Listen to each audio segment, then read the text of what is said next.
تو ظاہر ہے بہت سخت دباؤ اور جبر ہے آپ کے اوپر، تو ایسے موقع پہ ایسا کام کرنے کی ضرورت ہے جس سے آپ کو ثابت قدمی ملے اور اللہ کا قرب حاصل ہو۔ تو اس کا سب سے بہترین طریقہ قرآن کہتا ہے نماز ہے، یعنی اے نبی صلی اللہ علیہ وسلم آپ نماز کو مضبوطی سے تھامیے تاکہ آپ کو ثابت قدمی ملے، آپ کو اللہ کا قرب ملے، کیونکہ جس اللہ کے لیے کام کیا جا رہا ہے نا، جب تک اس اللہ سے رشتہ مضبوط نہیں ہوگا تو اس کام میں آپ ثابت قدم نہیں رہ سکتے، اور اللہ سے رشتہ مضبوط کرنے کا سب سے بڑا ذریعہ نماز ہے۔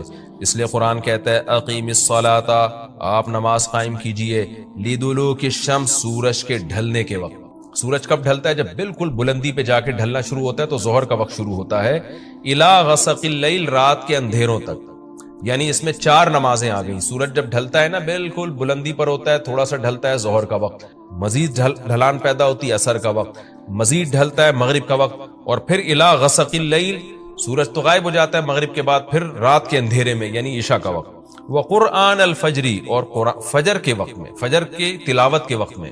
تو قرآن میں اشارہ کر دیا کہ اصل تلاوت کا وقت ہے ہی فجر کا۔ آج بعض اماموں کو ہم نے دیکھا فجر میں بڑی مختصر تلاوت کرتے ہیں، یہ بالکل غلط ہے۔ سنت ہے فجر میں طوال مفصل، یعنی سورہ حجرات سے لے کے سورہ بروج تک کی جو لمبی لمبی صورتیں ان کو تلاوت کیا جائے۔ تو فجر کے قرآن کے وقت بھی آپ نماز قائم کیجئے۔ ان قرآن الفجر، بے شک فجر کا جو قرآن ہے، فجر میں جو تلاوت ہے، کانا مشہودا، اس میں حاضر ہوتے ہیں۔ کون حاضر ہوتے ہیں؟ حدیث سے پتہ چلتا ہے فرشتے۔ فجر کا وقت اتنا مبارک وقت ہے جب اس میں امام صاحب قرات کرتے ہیں اور لوگ ہاتھ باندھ کے پیچھے امام کی قرات سنتے ہیں، ایک خاص سکینت نازل ہوتی ہے اللہ کی طرف سے، اور فرشتے بھی اس تلاوت میں نازل ہوتے ہیں۔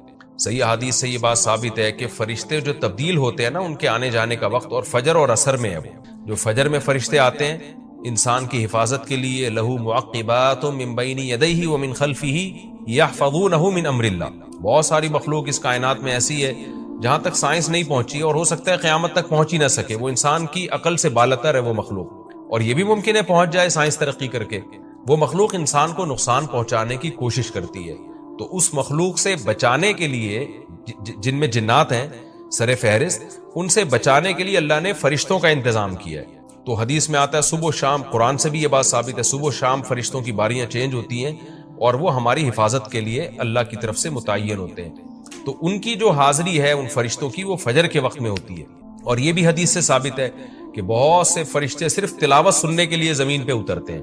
تہجد کے بارے میں حدیث میں آتا ہے کہ جب کوئی شخص تہجد میں قرآن کی تلاوت کرتا ہے تو فرشتے آنا شروع ہوتے ہیں اور اس کے جو ہے نا لبوں پہ اپنے منہ کو رکھ لیتے ہیں اس کی تلاوت کو چکھنے کے لیے۔ اتنا فرشتوں کو لطف محسوس ہوتا ہے تہجد کی تلاوت میں، اور پھر وہ تانتا بناتے بناتے جو ہے نا ایک دوسرے پہ سوار ہوتے ہوتے آسمان کی بلندیوں تک پہنچ جاتے ہیں۔ تو فجر کی نماز میں بھی یہ فضیلت ہے۔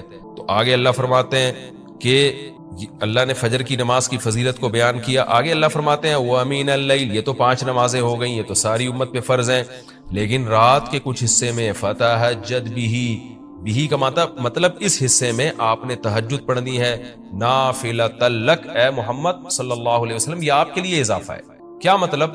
یا تو نبی صلی اللہ علیہ وسلم پہ 6 نمازیں فرض تھیں، یعنی 5 فرض کے علاوہ تہجد بھی فرض تھی، تو اس لیے قرآن نے کہہ دیا کہ امت پہ تو 5 فرض ہیں نافلۃ لک، لیکن یہ تہجد آپ کے لیے اضافی ہے، یعنی آپ پر 6 نمازیں فرض ہیں۔ ایک مطلب تو یہ بھی ہو سکتا ہے، اور جو علماء اس کے قائل ہیں کہ نہیں نبی پر تہجد فرض نہیں تھی، تو ان کے نزدیک اس آیت کی تفسیر یہ ہوگی کہ یہ آپ کے لیے ایک اضافہ ہے اللہ کے قرب حاصل کرنے کا، یعنی 5 نمازیں تو پڑھنی ہی پڑھنی ہے، لیکن آپ اللہ کے قرب کے لیے ایک اضافی چیز بھی آپ کو دی جا رہی ہے تاکہ آپ کے درجات اور زیادہ بلند ہو۔ تو ایسی صورت میں یہ صرف نبی کے ساتھ خاص نہیں ہے، کیونکہ خطاب نبی سے چل رہا ہے، اس لیے اللہ نے کہہ دیا آپ کے لیے اضافہ، ورنہ حقیقت میں پوری امت کے لیے یہ اضافہ ہے۔ آگے اللہ فرماتے ہیں عسیٰ ان یبعثک ربک، امید ہے کہ آپ کو آپ کا رب پہنچا دے مقام محمود تک۔ یہ مقام محمود کیا ہے؟ شفاعت کبریٰ، یعنی تمام پیغمبر نبی کے پاس آئیں گے کہ آپ سفارش سے آغاز کریں، یعنی سفارش کا آغاز آپ سے ہوگا، پھر آپ صلی اللہ علیہ وسلم سفارش کریں گے۔ تو یہ ایک سب سے اونچا مقام ہے جو اللہ قیامت کے دن رسول اللہ صلی اللہ علیہ وسلم کو دے گا، اور جس سے آپ کی تمام پیغمبروں پر فضیلت ثابت ہو جائے گی کہ جب تک آپ کی طرف سے شفاعت کی ابتدا نہیں ہوگی کوئی اور پیغمبر سفارش نہیں کریں گے۔ تو اللہ نبی صلی اللہ علیہ وسلم کو تسلیاں دے رہا ہے کہ یہ مشرکین کا جو آپ کے اوپر بے پناہ دباؤ ہے، جبر ہے، آپ اس میں تسلی رکھیے، آپ نماز قائم کریں اور تہجد کی پابندی کریں، اللہ نے آپ کو بہت بڑا آگے چل کے مقام دینا ہے. تو چونکہ نبی صلی اللہ علیہ وسلم بھی بشر تھے نا، مشرکین کے دباؤ کی وجہ سے آپ بھی ایک پریشانی میں آتے تھے، تو اس لیے اللہ آپ کو ثابت قدم رکھنے کے لیے آپ صلی اللہ علیہ وسلم کو یہ خوشخبریاں سنا رہا ہے کہ آپ نے اپنا اس عمل کو فوکس کرنا ہے، نماز اور تہجد کو، تاکہ آپ کا اللہ سے قرب رہے. اور اللہ آپ کو خوشخبری دے رہا ہے کہ امید ہے آپ کا رب آپ کو بہت بڑے مقام تک پہنچا دے. رہا مسئلہ مشرکین کی دھمکیوں کا کہ یہ پوری کوشش کر رہے ہیں کہ آپ کو مکہ سے نکال دیں، تو ہم نے تو بتا دیا کہ یہ خود بھی نہیں پنپ پائیں گے، لیکن آپ نے اللہ سے کیا دعا مانگنی ہے؟ وَقُلْ رَبِّ، کہہ دیجئے اے میرے رب، ادخلنی مدخل صدق، مجھے مکہ میں داخل کیجئے مرغوب داخلہ، اچھا داخلہ، اور مجھے مکہ سے نکالیے بھی اچھے طریقے سے، یعنی اچھا نکلنا ہو میرا، ایسا نکلنا جس کے نتائج اچھے ہوں. اس میں اشارہ ہے کہ آپ صلی اللہ علیہ وسلم کو مکہ سے نکالنے پر مجبور کیا جائے گا، اور ایک وقت آئے گا کہ آپ مکہ سے نکلیں گے. تو اللہ اپنے حبیب صلی اللہ علیہ وسلم کو پہلے سے دعا سکھا رہے ہیں کہ آپ اللہ سے دعا مانگے، اللہ جب میں نکلوں تو میرا داخلہ بھی اچھے طریقے سے ہو اور میرا نکلنا بھی اچھے طریقے سے ہو، یعنی پسندیدہ نکلنا ہو. سوال پیدا ہوتا ہے نکلنے کا عمل تو پہلے ہے اور مکہ میں داخلے کا عمل بعد میں، تو نکلنے کا تذکرہ پہلے ہونا چاہیے کہ اللہ مکہ سے مجھے اچھی طریقے سے نکال، اور مکہ میں مجھے داخل بھی اچھے طریقے سے کرنا. تو داخلے کا تذکرہ پہلے کیوں؟ اس میں بلاغت کا ایک نقطہ ہے کہ پیغمبر کا بنیادی مقصد وہ ہدف ہے جو پیغمبر دنیا میں لے کے آئے ہیں، تو اس کی آغاز تو مکہ سے کرنا ہے جس میں آپ کو بھیجا گیا، جو ابراہیم علیہ السلام کا شہر ہے، جہاں بیت اللہ ہے، اسلام کا مرکز تو اس جگہ سے بننا ہے. تو اس جگہ سے اگر نکالنا ہی مقصد ہے تو یہ جگہ تو رہ گئی نا پھر جو ابراہیم علیہ السلام کا مرکز اور ابراہیم علیہ السلام کی دعائیں تھی. تو اس لیے اصل مقصد تو یہ کہ مکہ میں داخل میں اچھے طریقے سے ہوں، جو پیغمبر کا مقصد تھا دنیا میں آنے کا، مکہ فتح کر کے داخل ہوں، یہاں مجھے غلبہ ملے، اور یہاں میرا جب داخلہ ہو تو ایسا داخلہ جس کو میں پسند کروں. یہ جو ابھی میں مکہ میں کہیں سفر سے جا کے واپس آتا ہوں، یہ داخلہ وہ داخلہ نہیں ہے جو میں چاہتا ہوں. تو چونکہ مکہ سے نکلنا مقصد نہیں ہے، نکالا اس لیے جا رہا ہے تاکہ داخلہ ایک طاقت کے ساتھ ہو اور اچھے طریقے سے داخلہ ہو، اس لیے اس داخلے کا تذکرہ پہلے کیا جا رہا ہے. ہاں وہ داخلہ اس وقت تک ممکن نہیں ہے جب تک مکہ سے ایک دفعہ آپ کا خروج نہ ہو، تاکہ مدینہ میں ریاست بنے اور آپ 10,000 کا لشکر لے کر فاتحانہ انداز سے مکہ میں داخل ہوں، اور جس مقصد کے لیے اللہ نے آپ کو بھیجا تھا وہ مقصد پورا ہو. تو وہ مقصد نکلے بغیر پورا ہو نہیں سکتا، اس لیے نکلنے کا تذکرہ کر دیا. ورنہ اصل مقصد تو یہ ہے کہ اللہ میں مکہ سے نکلنا نہیں چاہتا، میں مکہ میں داخلہ چاہتا ہوں. داخلہ ایسا ہونا چاہیے مدخل صدق، سچا مرغوب داخلہ ہونا چاہیے. چنانچہ اللہ نے آپ کی دعا قبول کی، اور جب نبی مکہ میں داخل ہوئے نکلنے کے بعد تو کیسا بہترین آپ نے کا داخلہ ہوا کہ 10,000 کا لشکر لے کر آپ گئے، اور مشرکین مکہ آپ سے معافی کی بھیک مانگ رہے تھے. تو یہ مکی آیتیں اس وقت تو ظلم کے پہاڑ توڑے جا رہے تھے، لیکن پیغمبر سے اس طرح کی دعائیں کروائی جا رہی تھی. وَأَخْرِجْنِي مُخْرَجَ صِدْقٍ، اور اللہ مرغوب نکلنا ہو، یعنی جب میں نکلوں تو بھی میرا اچھا ٹھکانہ ہو. چنانچہ آپ کا نکلنا بھی بڑا اچھا ہوا کہ پورا مدینہ آپ کے استقبال میں کھڑا ہوا تھا. اور طلع البدر علینا من ثنیۃ الوداع، یہ جو ترانے ہیں یہ مدینہ کی بچیاں آپ کے استقبال میں پڑھ رہی تھی. تو آپ کا نکلنا بھی اچھا ہوا، یعنی مدینہ میں داخلہ جو مکہ سے نکل کے، اور پھر جو مکہ میں آنا وہ تو اس سے بھی زیادہ عزت اور شان کے ساتھ ہوا. وَاجْعَلْ لِي مِن لَّدُنْكَ سُلْطَانًا نَصِيرًا، اور اللہ تو بنا دے میرے لیے اپنے پاس سے زبردست طاقت جس میں میری مدد ہو، غلبہ دے دے مجھے مشرکین پر. یہ بھی مستقبل کی دعا ہے جو ان حالات میں نبی سے منگوائی جا رہی ہے، اور اللہ نے آپ کی ساری دعاؤں کو قبول کیا. سلطان نصیر بھی دے دیا آپ کو، غلبہ بھی دے دیا مکہ پہ، ایسا غلبہ جس میں اللہ کی مدد تھی، اور وہ کمزور غلبہ نہیں تھا. طاقتور غلبے کو سلطان کہا جاتا ہے. اور مدینہ میں جانا بھی آپ کا پسندیدہ ہوا، اور مکہ میں آنا بھی آپ کا پسندیدہ ہوا. اور اے نبی آپ یہ بھی کہہ دیجئے جاء الحق، حق آ چکا ہے، وزہق الباطل، اور باطل فنا ہو چکا ہے. حالانکہ جس وقت یہ دعا منگوائی جا رہی تھی باطل فنا نہیں ہوا تھا، لیکن ماضی سے جب کسی چیز کو تعبیر کیا جاتا ہے تو یہ بتانے کے لیے گویا یہ کام ہو چکا ہے، حالانکہ ہوا نہیں، ہوگا. لیکن نبی کی زبان سے نکلوایا جا رہا ہے کہ آپ مشرکین میں اعلان کر دیں کہ بس یہ کام ہو چکا ہے، حق آ گیا، باطل ختم. اور یعنی ہوگا تو فیوچر میں، لیکن گویا ابھی ہو چکا ہے. اتنا یقینی ہے کہ میں تمہیں اس کی پہلے سے خبر دے چکا ہوں کہ باطل اب پنپنے نہیں پائے گا، کیونکہ حق اب آ چکا ہے. ان الباطل کان زہوقا، اور باطل تو ہے ہی فنا ہونے والی چیز. جب حق آتا ہے تو باطل فنا ہو جاتا ہے. نبی صلی اللہ علیہ وسلم جب مکہ مکرمہ میں داخل ہوئے نا، تو آپ بتوں کو چھڑیوں سے گراتے تھے، چھڑی سے، مکہ میں داخل ہو کے 360 بت کو ایک ایک کر کے چھڑی مارتے تھے اور وہ بت الٹے لڑکتے تھے. تو آپ اس موقع پر یہ آیت پڑھ رہے تھے کہ جاء الحق وزهق الباطل ان الباطل کان زہوقا. کیا کیفیات بنتی ہوں گی صحابہ کی اور پیغمبر کی اس وقت کہ جو خوشخبری ان کو 13 سال پہلے دی گئی تھی، کئی سال پہلے دی گئی تھی اور یقینی دی گئی تھی کہ یہ ہو چکا، تو اللہ نے اپنی آنکھوں سے دکھا دیا کہ کیسے بتوں کو بیت اللہ سے نکالا جا رہا ہے اور اللہ کے گھر کو کیسے شرک سے پاک کیا جا رہا ہے. وَنُنَزِّلُ مِنَ الْقُرْآنِ مَا هُوَ شِفَاءٌ وَرَحْمَةٌ لِّلْمُؤْمِنِينَ. اور قرآن کہہ رہے ہیں ہم قرآن نازل کرتے ہیں جس میں مومنین کے لیے شفا ہے. یعنی اے نبی آپ کی تسلی کے لیے اور بھی ہم بتائیں آپ کو کہ ہم یہ جو آیتیں نازل کر رہے ہیں نا، اس میں مومنین کو بھی شفا مل رہی ہے، ان کی اصلاح ہو رہی ہے شرک سے اور برے عقیدوں سے، اور مسلمانوں کے لیے یہ رحمت ہے، ان کو تسلیاں بھی مل رہی ہیں. وَلَا يَزِيدُ الظَّالِمِينَ إِلَّا خَسَارًا. اور ظالمین کے خسارے میں اضافہ ہو رہا ہے کیونکہ ظالمین اس پر عمل نہیں کر رہے، حجت تمام ہو رہی ہے.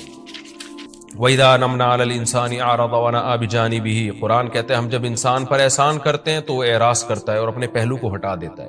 نعمت ملنے کے بعد بجائے اللہ کے قریب ہونے کے اللہ سے دور ہوتا ہے. وَإِذَا مَسَّهُ الشَّرُّ. اور جب انسان کو کوئی مصیبت پہنچتی ہے كَانَ يَئُوسًا. تو مایوس ہونے لگتا ہے. یعنی انسان کے بارے میں شکایت کی جا رہی ہے کہ اس کا اللہ پر ایمان نہیں ہے. پیغمبر کا مقصد ہے اللہ سے جوڑنا. تو یہ جو مشرکین ہیں جو اللہ کو نہیں مانتے، یہ خوشیوں میں بھی اللہ کو بھولتے ہیں اور غم میں بھی اللہ کو بھولتے ہیں. اسباب کو دیکھتے ہیں. لہٰذا جب اسباب کو آپ دیکھتے ہو اور پریشانی آتی ہے تو اسباب بتا رہے ہوتے ہیں پریشانی دور نہیں ہو سکتی، تو مایوس ہونے لگتے ہیں، ڈپریشن میں جاتے ہیں. اور جب خوشی آتی ہے تو اپنا کمال سمجھتے ہیں، لہذا اترانے لگتے ہیں اور خدا سے دور ہو جاتے ہیں. تو اے نبی ان سے کہہ دیجئے کل یعمل علی شاکلتی. ہر شخص اپنی نیچر کے مطابق عمل کر رہا ہے. اچھے لوگ کیا کرتے ہیں کہ جب انہیں خوشی ملتی ہے تو شکر ادا کرتے ہیں، اور غم آتا ہے تو مایوس نہیں ہوتے، ان کو پتہ ہے غم اللہ دور کر سکتا ہے. فَرَبُّكُمْ أَعْلَمُ. تمہارا رب خوب جانتا ہے بِمَنْ هُوَ أَهْدَىٰ سَبِيلًا. کون ان دونوں فریقوں میں سیدھے راستے پر چل رہا ہے، جو غموں میں مایوس ہو اور خوشیوں میں اترانے لگے، خدا سے دور ہو جائے، وہ گمراہی والے راستے پر ہے. اور جو خوشیوں میں اللہ کے قریب آئے، شکر ادا کرے، اور غموں میں بھی اللہ کے قریب آئے کہ غم کو اللہ ہی دور کر سکتا ہے، مایوس نہ ہو، یہ سیدھے راستے پر ہے. اللہ جاتے ہیں. تو ظاہر ہے بہت سخت دباؤ اور جبر ہے آپ کے اوپر.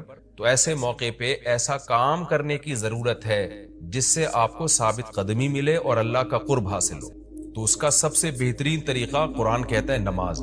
یعنی اے نبی صلی اللہ علیہ وسلم آپ نماز کو مضبوطی سے تھامیے تاکہ آپ کو ثابت قدمی ملے، آپ کو اللہ کا قرب ملے. کیونکہ جس اللہ کے لیے کام کیا جا رہا ہے نا، جب تک اس اللہ سے رشتہ مضبوط نہیں ہوگا تو اس کام میں آپ ثابت قدم نہیں رہ سکتے.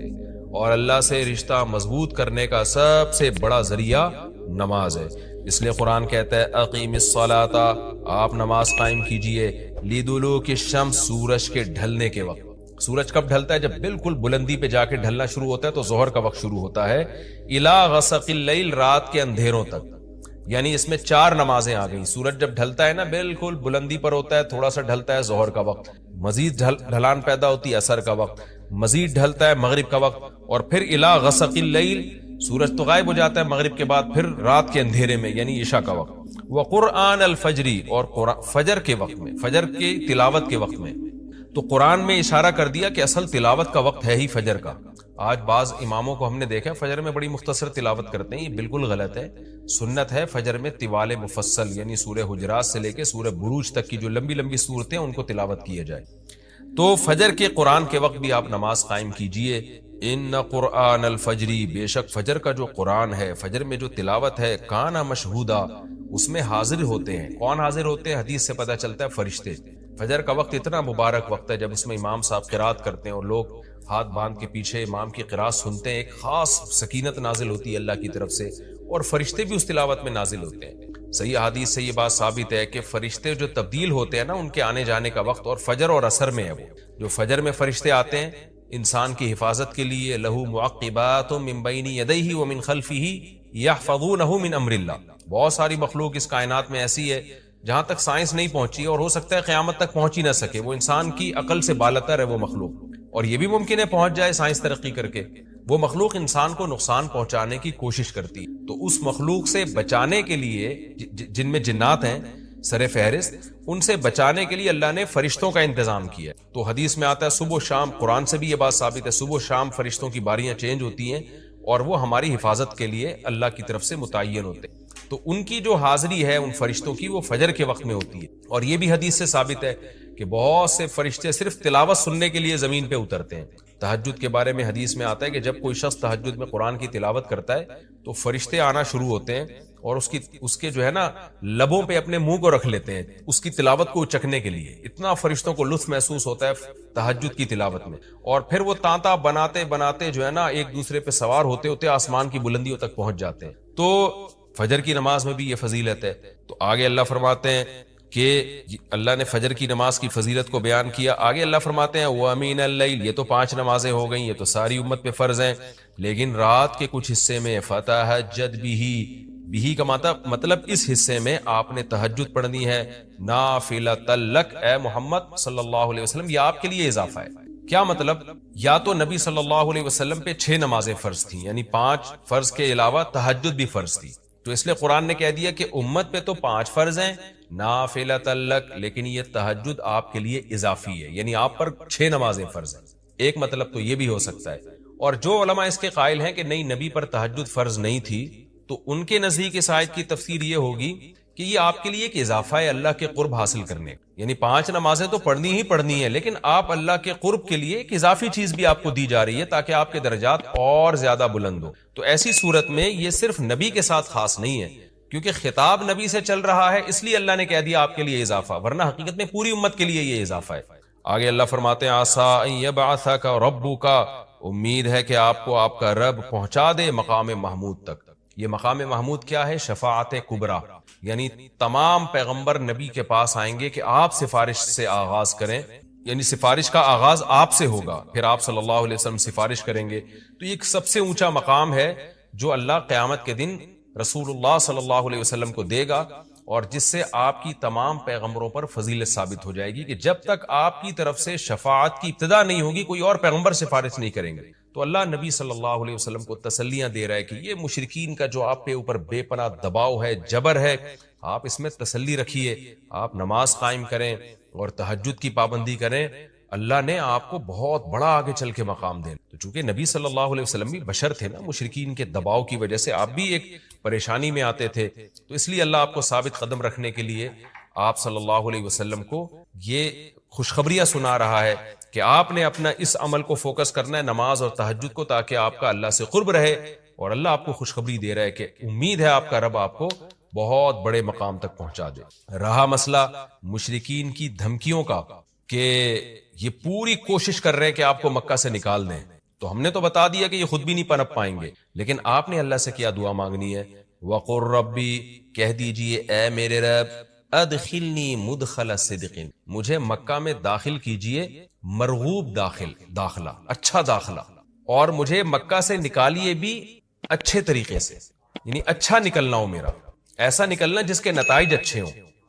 اس میں اشارہ ہے کہ آپ صلی اللہ علیہ وسلم کو مکہ سے نکالنے پر مجبور کیا جائے گا، اور ایک وقت آئے گا کہ آپ مکہ سے نکلیں۔ تو اللہ اپنے حبیب صلی اللہ علیہ وسلم کو پہلے سے دعا سکھا رہے ہیں کہ آپ اللہ سے دعا مانگے، اللہ جب میں نکلوں تو میرا داخلہ بھی اچھے طریقے سے ہو اور میرا نکلنا بھی اچھے طریقے سے ہو، یعنی پسندیدہ نکلنا ہو۔ سوال پیدا ہوتا ہے نکلنے کا عمل تو پہلے ہے اور مکہ میں داخلے کا عمل بعد میں، تو نکلنے کا تذکرہ پہلے ہونا چاہیے کہ اللہ مکہ سے مجھے اچھی طریقے سے نکال، اور مکہ میں مجھے داخل بھی اچھے طریقے سے کرنا، تو داخلے کا تذکرہ پہلے کیوں؟ تو اس میں بلاغت کا ایک نقطہ ہے کہ پیغمبر کا بنیادی مقصد وہ ہدف ہے جو پیغمبر دنیا میں لے کے آئے ہیں، تو اس کی آغاز تو مکہ سے کرنا ہے جس میں آپ کو بھیجا گیا، جو ابراہیم علیہ السلام کا شہر ہے، جہاں بیت اللہ ہے، اسلام کا مرکز تو اس جگہ سے بننا ہے، تو اس جگہ سے اگر نکالنا ہی مقصد ہے تو یہ جگہ تو رہ گئی نا پھر جو ابراہیم علیہ السلام کا مرکز اور ابراہیم علیہ السلام کی دعائیں تھی، تو اس لیے اصل مقصد تو یہ کہ مکہ میں داخل میں اچھے طریقے سے ہوں، جو پیغمبر کا مقصد تھا دنیا میں آنے کا،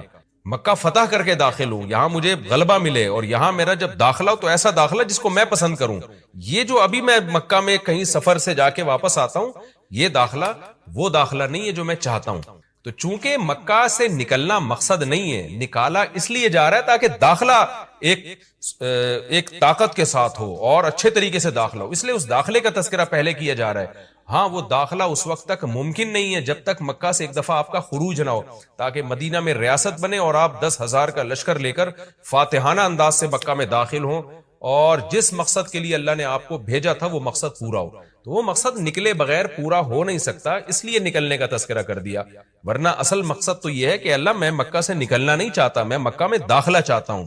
داخلہ ایسا ہونا چاہیے مدخل صدق، سچا مرغوب داخلہ ہونا چاہیے. چنانچہ اللہ نے آپ کی دعا قبول کی، اور جب نبی مکہ میں داخل ہوئے نکلنے کے بعد تو کیسا بہترین آپ نے کا داخلہ ہوا کہ 10,000 کا لشکر لے کر آپ گئے اور مشرکین مکہ آپ سے معافی کی بھیک مانگ رہے. تو یہ مکی آیتیں اس وقت تو ظلم کے پہاڑ توڑے جا رہے تھے، لیکن پیغمبر سے اس طرح کی دعائیں کروائی جا رہی تھیں. وَأَخْرِجْنِي مُخْرَجَ صِدْقٍ، اور اللہ مرغوب نکلنا ہو، یعنی جب میں نکلوں تو بھی میرا اچھا ٹھکانہ ہو. چنانچہ آپ کا نکلنا بھی بڑا اچھا ہوا کہ پورا مدینہ آپ کے استقبال میں کھڑا ہوا تھا. اور طلع البدر علینا من ثنیۃ الوداع، یہ جو ترانے ہیں یہ مدینہ کی بچیاں آپ کے استقبال میں پڑھ رہی تھی. تو آپ کا نکلنا بھی اچھا ہوا، یعنی مدینہ میں داخلہ جو مکہ سے نکل کے، اور پھر جو مکہ میں آنا وہ تو اس سے بھی زیادہ عزت اور شان کے ساتھ ہوا. وَاجْعَلْ لِي مِن لَّدُنْكَ سُلْطَانًا نَصِيرًا، اور اللہ تو بنا دے میرے لیے اپنے پاس سے زبردست طاقت جس میں میری مدد ہو، غلبہ دے دے مجھے مشرکین پر. یہ بھی مستقبل کی دعا ہے جو ان حالات میں نبی سے منگوائی جا رہی ہے، اور اللہ نے آپ کی ساری دعاؤں کو قبول کیا. سلطان نصیر بھی دے دیا آپ کو، غلبہ بھی دے دیا مکہ پہ، ایسا غلبہ جس میں اللہ کی مدد تھی، اور وہ کمزور غلبہ نہیں تھا. طاقتور غلبے کو سلطان کہا جاتا ہے. اور مدینہ میں جانا بھی آپ کا پسندیدہ ہوا، اور مکہ میں آنا بھی آپ کا پسندیدہ ہوا. اور اے نبی آپ یہ بھی کہہ دیجئے جاء الحق، حق آ چکا ہے، وزہق الباطل، اور باطل فنا ہو چکا ہے. حالانکہ جس وقت یہ دعا منگوائی جا رہی تھی باطل فنا نہیں ہوا تھا، لیکن ماضی سے جب کسی چیز کو تعبیر کیا جاتا ہے تو یہ بتانے کے لیے گویا یہ کام ہو چکا ہے، حالانکہ ہوا نہیں، ہوگا. لیکن نبی کی زبان سے نکلوایا جا رہا ہے کہ آپ مشرکین میں اعلان کر دیں کہ بس یہ کام ہو چکا ہے، حق آ گیا، باطل ختم. اور یعنی ہوگا تو فیوچر میں، لیکن گویا ابھی ہو چکا ہے. اتنا یقینی ہے کہ میں تمہیں اس کی پہلے سے خبر دے چکا ہوں کہ باطل اب پنپنے نہیں پائے گا، کیونکہ حق اب آ چکا ہے. ان الباطل کان زہوقا، اور باطل تو ہے ہی فنا ہونے والی چیز. جب حق آتا ہے تو باطل فنا ہو جاتا ہے. نبی صلی اللہ علیہ وسلم جب مکہ مکرمہ میں داخل ہوئے نا تو آپ بتوں کو چھڑیوں سے گراتے تھے، چھڑی سے. مکہ میں داخل ہو کے 360 بت کو ایک ایک کر کے چھڑی مارتے تھے اور وہ بت الٹے لڑکتے تھے. تو آپ اس موقع پر یہ آیت پڑھ رہے تھے کہ جاء الحق وزہق الباطل ان الباطل کان زہوقا. کیا کیفیات بنتی ہوں گی صحابہ کی اور پیغمبر کی اس وقت کہ جو خوشخبری ان کو 13 سال پہلے دی گئی تھی، کئی سال پہلے دی گئی تھی، اور یقینی دی گئی تھی کہ یہ ہو چکا، تو اللہ نے اپنی آنکھوں سے دکھا دیا کہ کیسے بتوں کو بیت اللہ سے نکالا جا رہا ہے اور اللہ کے گھر کو کیسے شرک سے پاک کیا جا رہا ہے. وَنُنَزِّلُ مِنَ الْقُرْآنِ مَا هُوَ شِفَاءٌ وَرَحْمَةٌ لِّلْمُؤْمِنِينَ، اور قرآن کہہ رہے ہیں ہم قرآن نازل کرتے ہیں جس میں مومنین کے لیے شفا ہے. یعنی اے نبی آپ کی تسلی کے لیے اور بھی ہم بتائیں آپ کو کہ ہم یہ جو آیتیں نازل کر رہے ہیں نا، اس میں مومنین کو بھی شفا مل رہی ہے، ان کی اصلاح ہو رہی ہے شرک سے اور برے عقیدوں سے، اور مسلمانوں کے لیے یہ رحمت ہے، ان کو تسلیاں بھی مل رہی ہیں. وَلَا يَزِيدُ الظَّالِمِينَ إِلَّا خَسَارًا، اور ظالمین کے خسارے میں اضافہ ہو رہا ہے، کیونکہ ظالمین اس پر عمل نہیں کر رہے، حجت تمام ہو رہی ہے. وَإِذَا نَمْنَا عَلَى الْإِنسَانِ أَعْرَضَ وَنَأَىٰ بِجَانِبِهِ، قرآن کہتے ہیں ہم جب انسان پر احسان کرتے ہیں تو وہ اعراض کرتا ہے اور اپنے پہلو کو ہٹا دیتا ہے. نعمت ملنے کے بعد بجائے اللہ کے قریب ہونے کے اللہ سے دور ہوتا ہے. وَإِذَا مَسَّهُ الشَّرُّ، اور جب انسان کو کوئی مصیبت پہنچتی ہے كَانَ يَئُوسًا، تو مایوس ہونے لگتا ہے. یعنی انسان کے بارے میں شکایت کی جا رہی ہے کہ اس کا اللہ پر ایمان نہیں ہے. پیغمبر کا مقصد ہے اللہ سے جوڑنا. تو یہ جو مشرکین ہیں جو اللہ کو نہیں مانتے، یہ خوشیوں میں بھی اللہ کو بھولتے ہیں اور غم میں بھی اللہ کو بھولتے ہیں، اسباب کو دیکھتے ہیں. لہٰذا جب اسباب کو آپ دیکھتے ہو اور پریشانی آتی ہے تو اسباب بتا رہے ہوتے ہیں پریشانی دور نہیں ہو سکتی، تو مایوس ہونے لگتے ہیں، ڈپریشن میں جاتے ہیں. اور جب خوشی آتی ہے تو اپنا کمال سمجھتے ہیں، لہذا اترانے لگتے ہیں اور خدا سے دور ہو جاتے ہیں. تو اے نبی ان سے کہہ دیجئے کل یعمل علی شاکلتہ، ہر شخص اپنی نیچر کے مطابق عمل کر رہا ہے. اچھے لوگ کیا کرتے ہیں کہ جب انہیں خوشی ملتی ہے تو شکر ادا کرتے ہیں، اور غم آتا ہے تو مایوس نہیں ہوتے، ان کو پتہ ہے غم اللہ دور کر سکتا ہے. فَرَبُّكُمْ أَعْلَمُ، تمہارا رب خوب جانتا ہے بِمَنْ هُوَ أَهْدَىٰ سَبِيلًا، کون ان دونوں فریقوں میں سیدھے راستے پر چل رہا ہے. جو غموں میں مایوس ہو اور خوشیوں میں اترانے لگے، خدا سے دور ہو جائے، وہ گمراہی والے راستے پر ہے. اور جو خوشیوں میں اللہ کے قریب آئے، شکر ادا کرے، اور غموں میں بھی اللہ کے قریب آئے کہ غم کو اللہ ہی دور کر سکتا ہے، مایوس نہ ہو، یہ سیدھے راستے پر ہے. اللہ خوب جانتا ہے کون سیدھے راستے پر ہے، یعنی اس میں اللہ نے اشارہ دے دیا کہ یہ لوگ سیدھے راستے پر ہے، تو ہمیں ایسا بننا چاہیے. یہ ہمارا رکوع کمپلیٹ. تہجد کی نماز سنت ہے یا نفل؟ تہجد کی نماز سنت ہے یا نفل؟ صادق رفیق انڈیا سے۔ دیکھیں یہ سنت یا نفل یہ ٹرمز ہیں، اصطلاحات ہیں جو ایک دوسرے کے معنی میں استعمال ہوتی ہیں۔ نفل کہتے ہیں اضافی نماز جو فرض نہ ہو، اس لحاظ سے تو تہجد نفل نماز ہے، لیکن ہر نفل پر نبی صلی اللہ علیہ وسلم نے پابندی نہیں کی، اہتمام نہیں کیا ہے۔ تو جو وہ نوافل جن کا آپ صلی اللہ علیہ وسلم نے اہتمام کیا یا آپ ان کو پڑھا کرتے تھے تو ان کو سنت کہا جاتا۔ تو اس لیے تہجد اس لحاظ سے نفل ہے کہ فرض واجب نہیں، لیکن اس لحاظ سے سنت ہے کہ محض ایک عام نوافل کی طرح اس کی فضیلت نہیں ہے، بلکہ آپ صلی اللہ علیہ وسلم کی عادت تھی، تو اس لحاظ سے یہ سنت ہے۔ تو بہتر لفظ اس کے لیے سنت ہی ہے، اور یہ عام سنت نہیں ہے، اس کی بے پناہ فضیلت ہے۔ قرآن مجید میں اللہ نے اہل جنت کی جہاں بھی صفات بیان کی ان میں تہجد کا بھی عموماً ذکر کی۔ اسے قرآن مجید میں آتا ہے کہ الذین یبیتون لربہم سجدا وقیاما، ہمارے جو نیک بندے ہیں وہ راتوں کو ہمارے سامنے سجدہ اور قیام کرتے ہیں۔ اور سورہ سجدہ میں اللہ تعالیٰ کے ارشاد ہے تتجافی جنوبہم عن المضاجع یدعون ربہم خوفا وطمعا، کہ ہمارے نیک لوگوں کے پہلو رات کو بستروں سے جدا ہو جاتے ہیں اور اپنے رب کو پکارتے ہیں خوف اور امید۔ تو یہ ساری چیزیں ہیں۔ نبی صلی اللہ علیہ وسلم نے ایک صحابی کے بارے میں فرمایا کہ فلاں کتنا ہی اچھا ہے، کاش وہ تہجد پڑھ لیتے۔ تو اس طرح کی روایات ہیں۔ تو آپ صلی اللہ علیہ وسلم نے عبداللہ بن عمر کے بارے میں فرمایا، ان کو وصیت کی، ان کے بارے میں صحابی سے فرمایا کہ یہ تہجد کا اہتمام کریں تو کیا ہی خوب ہے۔ عبداللہ بن عمر فرماتے ہیں اس کے بعد سے میں نے کبھی تہجد نہیں چھوڑی۔ اسی بہت ساری روایات ملتی ہیں۔ سورہ مزمل کا پورا دوسرا رکوع ہے ہی تہجد سے متعلق۔ ان ربک یعلم انک تقوم ادنی من ثلثی اللیل ونصفہ وثلثہ وطائفۃ من الذین معک واللہ یقدر اللیل والنہار، کہ آپ پوری رات تہجد نہیں پڑھ سکتے، آپ کو دن میں یعنی آپ کے جو ساتھی ہیں ان کو مزاربت بھی کرنی ہے، دنیا کے معاملات بھی نمٹانے ہیں، دن میں بعض دفعہ جہاد بھی کرنا ہے، تو آپ رات کا کچھ حصہ اٹھ جائیے، آپ بھی اور آپ کے ساتھی بھی۔ تو بہت ہی اہتمام ہے۔ اور فقرؤوا ما تیسر منہ، اور اس میں جتنی تلاوت ممکن ہو آپ اللہ کے سامنے کھڑے ہوں اور قرآن کی تلاوت کیجیے۔ تو یہ اتنی ساری احادیث، اتنی ساری روایات سے علماء کہتے ہیں کہ بہت زیادہ محرومی کا باعث ہے یہ عمل کہ ایک آدمی تہجد نہ پڑھتا ہو۔ اور آپ صلی اللہ علیہ وسلم نے فرمایا کہ رات کے آخری حصے میں اللہ تعالیٰ آسمان دنیا کی طرف آتے ہیں اور یہ ندا لگاتے ہیں حل من مسترزق ارزق له، حل من مستغفر اغفر له، کوئی ہے مجھ سے روزی مانگنے والا میں اس کو روزی دوں، کوئی ہے مجھ سے گناہوں کی معافی مانگنے والا میں اس کو معاف کروں۔ اس لیے رات کو جلدی سونا چاہیے، اور تہجد میں رات کے آخری حصے میں جو تہجد کا ٹائم ہے، جو سب سے اچھا ٹائم ہے، ویسے تو کسی بھی وقت رات کو پڑھی جا سکتی ہے، لیکن سب سے افضل ٹائم ہے کہ آپ سوئیں اور سونے کے بعد رات کے آخری حصے میں اٹھیں اور اس وقت راز و نیاز کریں، اللہ کے سامنے دعائیں مانگیں۔ بہت زیادہ اس وقت دعائیں قبول ہوتی ہیں اور نماز کا بہت ثواب ہوتا ہے۔ ان قرآن الفجر کان مشہودا۔ آسک مفتی طارق مسعود۔ سمجھ لو اسلام آسان ہے لیکن لچکدار نہیں ہے۔ آسان ہے اسلام، لچک نہیں ہے۔ جو لا اللہ نے بنا دیا اس کو فالو کرنا پڑے گا۔ کیسے؟ ایک مثال دیتا ہوں۔ لوگ کہتے ہیں نا توبہ سے ہر گناہ معاف ہوتا ہے معاف۔ جو آپ کے ذمہ قرض آ گیا نا، دین اللہ کی کا حق یا مخلوق کا، وہ دینا پڑے گا۔ 20-30 سال آپ نے نمازیں قضا کر دی، آپ مسلمان تھے، آپ پہ نماز فرض تھی، آپ کو 30 سال کے بعد خیال آیا، اللہ معاف کرے گا، لیکن اللہ کہے گا قرض ادا کرو، اب قضا پڑھو اس کو۔ یہ جو لوگ کہتے ہیں نا قضاء عمری نہیں ہے، یہ فضول باتیں کرتے ہیں، اجماع امت کے خلاف باتیں کرتے ہیں۔ آج کل کے اسکالرز جو بھی اجماع امت کے خلاف لے کے جا رہا ہے، آپ اس کی بات کو اٹھا کے دیوار پہ مار دو، اس پر اجماع امت کا۔ آج کل کے مفتیوں کے اختلاف کی کوئی ویلیو نہیں ہے، جو پہلے مسائل اتفاقی ہو چکے ہیں وہ ہو گئے۔ تو آپ کیا سمجھتے ہو کہ آپ نے نماز کی توبہ کر لی اللہ معاف کر دے گا؟ اللہ کہے گا معاف کر دوں گا۔ معاف کیا کروں گا؟ ٹائم پہ پڑھنی تھی نہیں پڑھی، یہ جرم معاف کر دوں گا، لیکن جو دین آپ کے ذمے ہے وہ کوئی مفتی یا مذہبی اسکالر معاف نہیں کر سکتا۔ اس میں ہمارے پاس اللہ کی طرف سے دلیل ہوگی۔ یہ لوگ جو کہتے ہیں نا قضاء عمری کی کوئی دلیل دو، ان سے بولو معافی کی دلیل دو آپ، کہ بغیر پڑھے نمازیں معاف ہو جاتی ہیں۔ تم کہاں سے اللہ کی طرف ایک ایسی چیز کی نسبت کر دیتے ہو جس کا اللہ نے کوئی ذمہ داری نہیں لی ہے؟ کتنا بڑا جرم کیا، نماز کو ساقط کر دیا بغیر کسی دلیل کے، ہے بھائی؟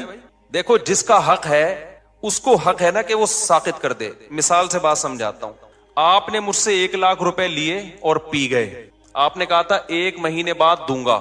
بھائی یہ بچوں کو خاموش کروائیں اوپر، ٹھیک ہے؟ آپ نے مجھ سے 1,00,000 روپے قرض لیے. قرض کس کا تھا؟ میرا. آپ نے کہا 1 مہینے بعد دوں گا. آپ 1 مہینے بعد نہیں دے رہے, ترسا رہے ہیں, تڑپا رہے ہیں. 6 مہینے گزر گئے, مجھے بہت غصہ آ رہا ہے کہ آجا, پکڑائی میں آئے گا تو نہیں چھوڑوں گا میں تجھے. اور میں نے کہا اب تو 6 مہینے بعد لے کے بھی آئے گا نا, پیسے تو لوں گا لیکن سزا دوں گا تجھے, کیونکہ تو نے اتنا ڈیلے کیوں کیا. آپ نے سوری کر لی 6 مہینے بعد کہ یار معافی چاہتا ہوں یار. اب جب آپ نے سوری کی ہے, میں نے کہا چلو بھائی اب یہ قرض لے آئے گا, اب میں اس پہ غصہ نہیں ہوں گا کیونکہ میں نے اس کو معاف کر دیا. یہ جو ڈیلے کیا نا معاف کر دیا. تیسرا بندہ اٹھ کے اس کو جا کے کہتا ہے اب تو پیسے نہ دے, اب تو پیسے مفتی صاحب کے پیسے نہ دے. اگلا کہتا ہے بھائی کیوں نہیں دوں, ایک تو میں نے ڈیلے کیا, اب بھی میں نہ دوں.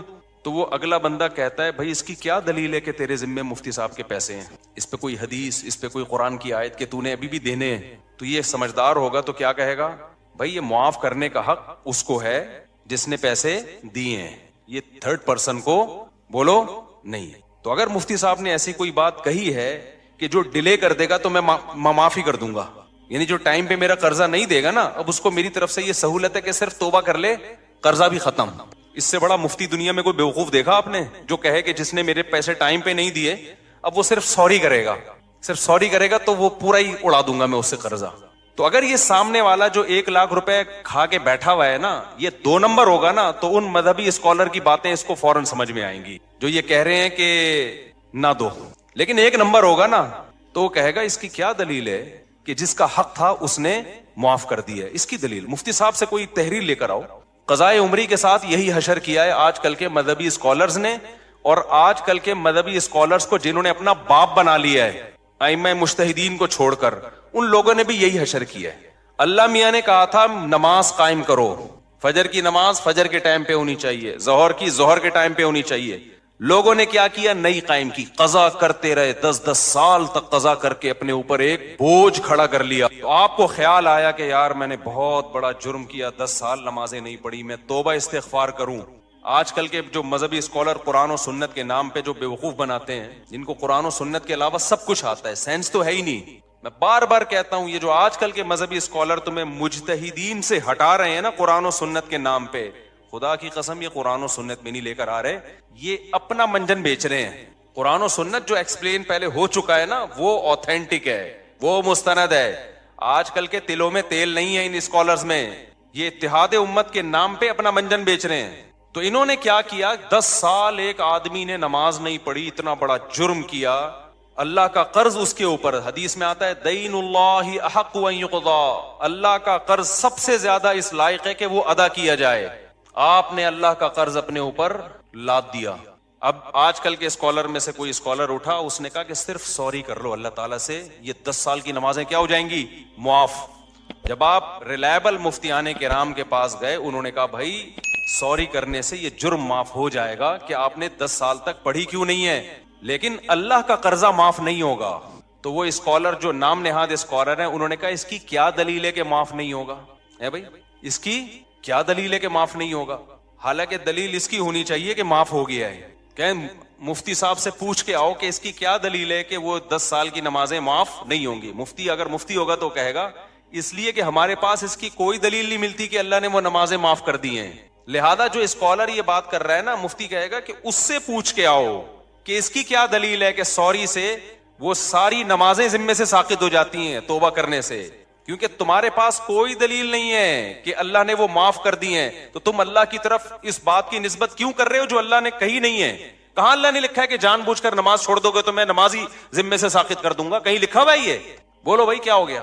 کہیں ہے قرآن میں حدیث میں کہ جو 10 سال چھوڑے گا تو خالی سوری سے اس کا قرضہ معاف کر دوں گا؟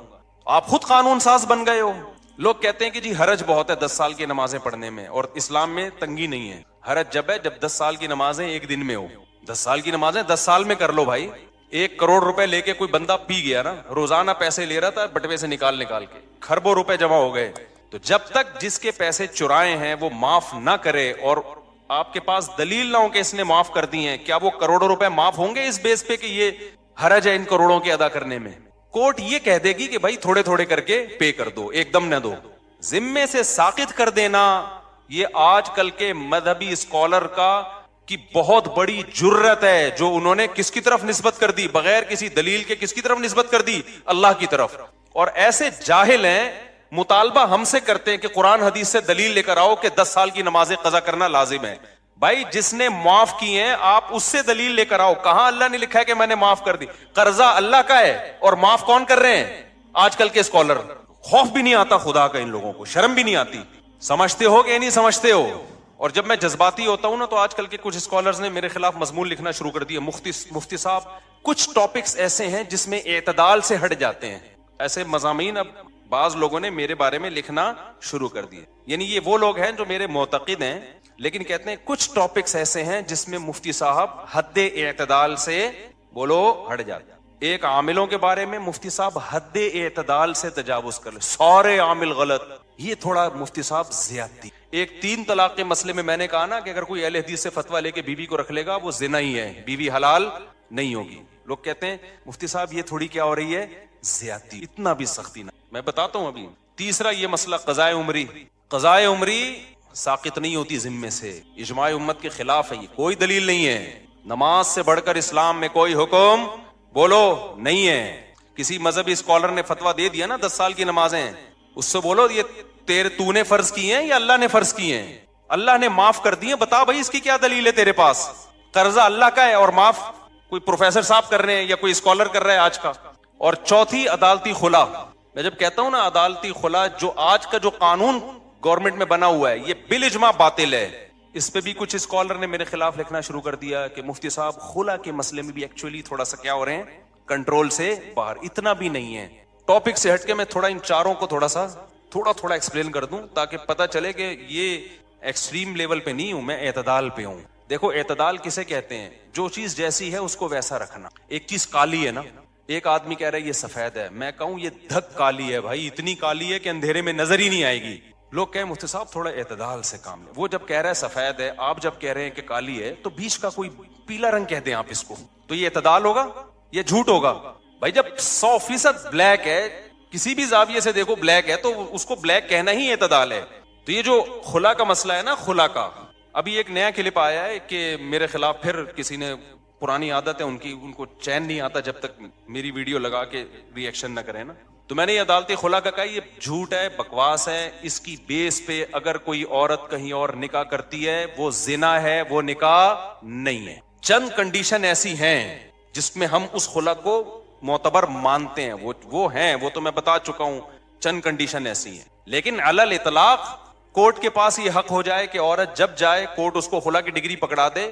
جیسے کہ لا یہی ہے, لا تو پاکستان میں نا, حضرت ویڈیو نہ بنائے, جو پاکستان میں لا ہے نا وہ یہی ہے کہ جج پابند ہے کہ وہ خلا دے گا. یہ خلا کلعدم ہے, اس کی کوئی حیثیت بولو نہیں ہے. اس پہ مشہور زمانہ اسکالر نے ابھی دوبارہ میرے خلاف کلپ بنایا کہ مشکات کی اتنی حدیثیں اور فلانی اتنی حدیثیں ہیں. ایک حدیث مشکات کی یا پورے ذخیرے حدیث میں, میرا چیلنج ہے خدا کے لیے مارکیٹ میں لے آؤ. ہمارے کان ترس گئے, آنکھیں ترس گئی. کوئی ایک حدیث ایسی نہیں ہے جس سے پتا چلتا ہو کہ عورت کو طلاق کا یا نکاح ختم کرنے کا حق ہے بذریعہ کورٹ. شوہر ظلم کر رہا ہو نا مخصوص نوعیت کا, اس کی بات میں نہیں کر رہا, وہ تو میں بھی مانتا ہوں. نارمل کنڈیشن میں یا چھوٹی موٹی باتوں میں ایک عورت نہیں رہنا چاہتی, وہ کہہ رہی میں نہیں رہنا چاہتی, یہاں شوہر کی مرضی کے بغیر عورت علیحدگی نہیں لے سکتی. اسلام میں نکاح میں داخل ہونے کا عورت کے پاس حق ہے, نکاح سے نکلنے کا عورت کے پاس اسلام میں رائٹ نہیں ہے. اب خواتین کو یہ بات اگر سمجھ میں نہیں آتی, چھوڑ دیں اسلام کو چینج نہ کریں آپ. اسلام چینج نہیں ہو سکتا.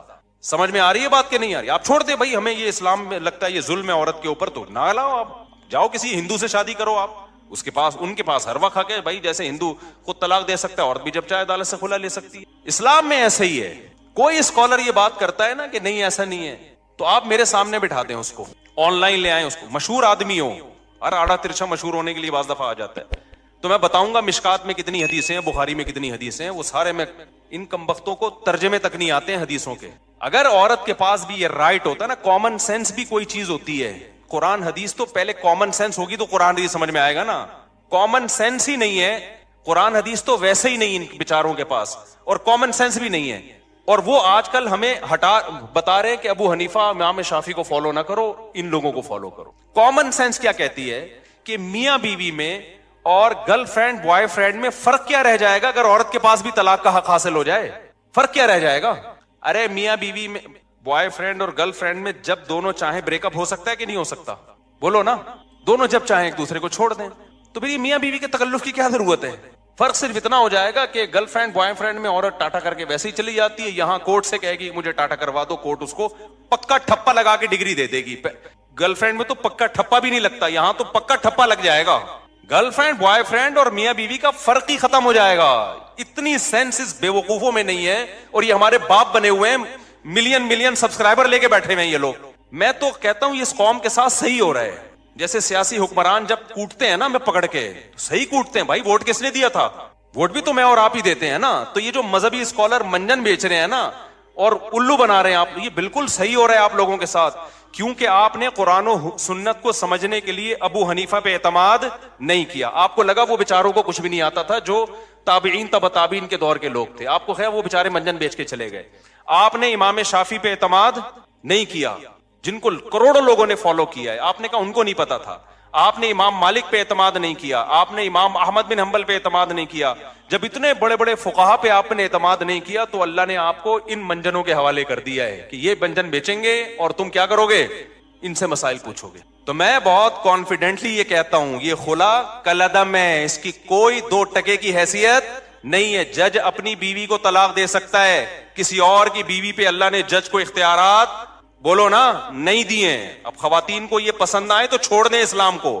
جہاں اتنے سارے کروڑوں کافر ہیں, چند عورتیں اگر جہنم میں چلی جائیں گی تو ہماری صحت پہ کوئی فرق نہیں پڑے گا. کیونکہ آج کل ایک نیا بھوت یہ سوار ہو گیا مذہبی اسکالرز پہ کہ خواتین کو خوش کرنے کے لیے ان کے وہ حقوق بیان کیے جا رہے ہیں جو اسلام نے دیے نہیں ہیں. فیور لینا ہے ان کو, جیسے کہہ دیا نا عورت پہ ساس کی خدمت نہیں ہے, شوہر کی خدمت نہیں ہے. ابے نہ وہ بچے پیدا کر رہی ہے, نہ وہ شوہر کی خدمت کرے گی, نہ وہ ساس کی خدمت کرے گی, کمانا اس پہ ویسے ہی لازم نہیں ہے, تو وہ پیڑے کھانے کے لیے آئی ہے گھر میں. کیا ایسی بات کرتے ہو جو تم اپنی بیوی پہ منطبق نہیں کر سکتے؟ تمہاری بیویاں کیسے گھروں میں رہتی ہیں, نہ وہ تمہاری ماں کی خدمت کریں گی, نہ تمہاری خدمت کریں گی, نہ بچے تو ویسے ہی پیدا نہیں ہو رہے. ایک آدھ ہوتا ہے اس کے بعد بڑھ گیا, بچوں کا پروگرام سارا کیا ہو گیا, بڑھ گیا. وہ بات کرو جو تم خود سوسائٹی میں اپنے اوپر جھیل سکتے ہو. تمہاری ماں تمہاری بیوی کو کہہ رہی ہے پانی پلاؤ, اور تمہاری بیوی آگے سے کہتے ساس کی خدمت کچھ پہ واجب نہیں ہے, تمہاری غیرت کہاں چلی جائے گی اس وقت؟ سمجھ میں آ رہا ہے کہ جاپان سے آیا ہوں, غصے میں ہوں, کیونکہ وہاں میں نے خاندانی نظام دیکھا ہے تباہ ہوتے ہوئے. یہ نہیں قسم کے لوگ وہاں بھی براڈ مائنڈیڈ پیدا ہوئے, بیڑا ہی غرق کر دیا پورے سسٹم کا. جو اسلام نے عورت کو حقوق دیے ہیں وہ بڑے خاندانی حقوق ہیں, ان حقوق کی بات کرو بھائی جو حقوق اسلام نے دیے ہیں. اسلام نے یہ کہیں نہیں کہا کہ تمہاری بیوی نہ تمہاری ماں کی خدمت کرے گی, نہ تمہاری روٹی پکا کے کھلائے گی. اسلام نے کہا ہے بھائی خرچہ تمہارے ذمے. نبی صلی اللہ علیہ وسلم نے محبت سکھائی ہے اپنی زوجہ کی کہ جہاں سے امی عائشہ برتن سے منہ لگا کے پانی پیتی وہیں سے آپ بھی محبت کا اظہار کرتے. کبھی آپ نے اپنی بیویوں کو مارا پیٹا نہیں ہے, ہاتھ نہیں اٹھایا, برداشت کیا. اونچ نیچ ہر گھر میں ہوتی ہے.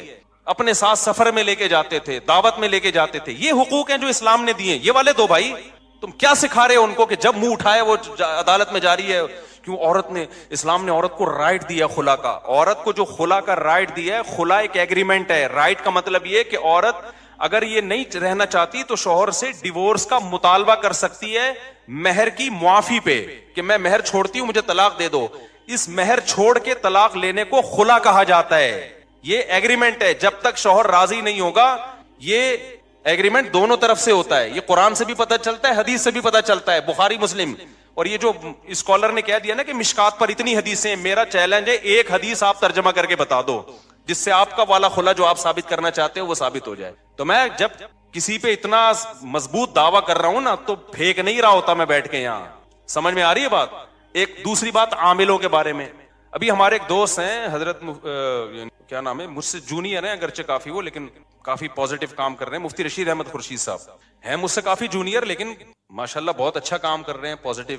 ان سے کسی نے سوال پوچھا کہ مفتی طارق مسعود صاحب عاملوں کے بہت خلاف ہیں, بہت ایکسٹریم لیول پہ گئے ہیں. انہوں نے اپنے حساب سے جواب دیا کہ بھائی وہ تھوڑا سارے غلط نہیں ہیں, کچھ ان میں ٹھیک. عاملوں کے بارے میں سارے غلط نہیں تھے, کچھ ان میں بولو ٹھیک. ایک تو یہ بات بھی کی کہ بھائی رقیہ تو اسلام میں ثابت ہے, تو میں رقیہ کا تو میں منکر نہیں ہوں. بھائی دم تو مسجد کے امام سے کروا لو, جن چڑیل بھوت بھی کسی پہ کروڑوں میں کسی 2-4 پہ آ سکتا ہے, تو کسی بھی نیک آدمی سے دم کروا لو. اور حضرت مفتی موسیٰ روحانی بازی رحمت اللہ علیہ وہ عامل نہیں تھے, خدا کے لیے ان کو بدنام مت کرو. وہ عامل نہیں تھے, یہ ان کی کرامت تھی کہ کوئی بھی کچھ لکھ کے دے دیا کرتے تھے. اللہ ان کو دعا تھی, ان کی ماں کی یا کسی بزرگ نے انہوں نے خدمت کی تھی, غالباً ان کی والدہ نے ان کے لیے دعا کی تھی کہ تو کسی کے لیے کچھ بھی لکھ کے دے دے گا, اللہ اس کو پورا کر دے گا. اہل اللہ کے ساتھ الگ معاملات ہوتے ہیں, وہ عامل نہیں تھے. میں نے یہ بات بیان میں کہی تھی, ان کے بیٹے نے آ کے پھر جامعۃ الرشید میں بتایا کہ واقعی میرے والد صاحب عامل نہیں تھے, یہ کرامت تھی ان کی کہ کسی کو بھی کچھ لکھ دیا تو بس وہ ہو گیا. کرامت کے تو پھر کچھ بھی ہو سکتا ہے نا.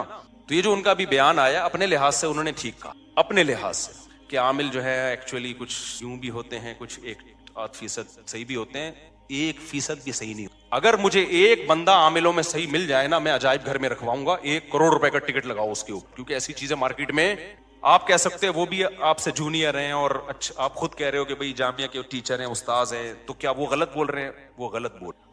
اب آپ کہہ سکتے ہو کہ بھئی اس کا مطلب وہ صحیح عالم نہیں ہے.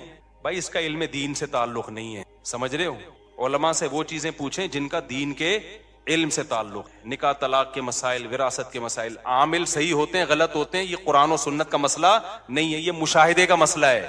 ان کی عمر کم ہے, میرے تجربہ زیادہ ہے, ہم نے ایک بھی نہیں دیکھا ڈھنگ کا, بہت تلاش کیا, بہت تلاش کیا. اور میں جو کہتا ہوں وہ سارے 2 نمبر ہوتے ہیں, اس کا مطلب یہ نہیں ہے سارے برے ہوتے ہیں, ان میں کچھ نیک بھی ہوتے ہیں, تھوڑے سے نیک بھی ہوتے ہیں, لیکن اوپر کی سیٹنگ ان کی خراب ہوتی ہے, پاگل ہوتے ہیں, عملیات کر کر کے کھوپڑی خراب ہو جاتی ہے. ان کو جن چڑیل بھوت اس لیے نظر آتے ہیں کیونکہ کھوپڑی کام نہیں کر رہی ہوتی. آپ کی کھوپڑی کام کر رہی ہوتی ہے, آپ ان کے پاس بیٹھتے ہو تو تھوڑے دن میں آپ کی کھوپڑی بھی کیا ہو جاتی ہے, آؤٹ. پھر آپ کہتے ہو یار میں بھی جب حضرت جی کے پاس گیا تھا, ایک چڑیل انہوں نے مجھے دکھائی, وہاں سے بھوت دکھایا. ابے وہ کچھ بھی نہیں دکھا رہا, وہ خود پاگل ہے, وہ خود دماغ خراب ہو گیا اس کا فلیتے پلیتوں میں پڑھ پڑھ کے. تم کیوں پاگل ہو رہے ہو؟ اس کے پاس جانے سے پہلے کبھی تمہیں یہ نظر آتا تھا چڑیل اور بھوت تمہیں نظر آتے تھے کبھی؟ تو یہ منجن ہمارے سامنے, کسی عامل کے باپ میں دم ہے, آئے ایک جن چڑیل بھوت میرے سامنے لا کے دکھائے. بکواس ہے, یہ منجن ہے. میں اتنا کانفیڈنٹلی جب ان کے اور مفتی رشید احمد خورشید تو ہم سے بہت جونیئر ہیں, اس بارے میں میں اپنے اکابر کو نہیں مانتا. نہیں آ رہی میرا خیال ہے بات سمجھ میں اپنے بزرگوں کو نہیں مانتا اس بارے میں. آپ کہہ سکتے ہو اچھا آپ اپنے بزرگوں سے بھی آگے نکل گئے. بھائی میں میڈیکل سائنس سے اپنے بزرگ سے آگے جا سکتا ہوں, میں ڈرائیونگ میں اپنے بزرگ سے آگے جا سکتا ہوں, میں دین کے علم میں اپنے بزرگ سے آگے نہیں جا سکتا. دین کے علم کی جہاں بات ہوگی میں اپنے بزرگوں کے سامنے ہتھیار ڈالوں گا. بھائی ان کا علم ہمارے علم سے زیادہ, ان کا تقوی ہم سے زیادہ. عاملوں کا تعلق علم دین سے نہیں ہے. یہ عامل ہندو پنڈتوں میں مسلمانوں سے زیادہ ہوتے ہیں, پادریوں میں زیادہ ہوتے ہیں, جن چڑیل بھوت بھگانے والے. اس کا تعلق ہے مشاہدے سے. یہ الو بنانے کی مشینیں ہیں, خود کچھ بیوقوف بن چکے ہوتے ہیں تو منجن بیچ رہے ہوتے ہیں.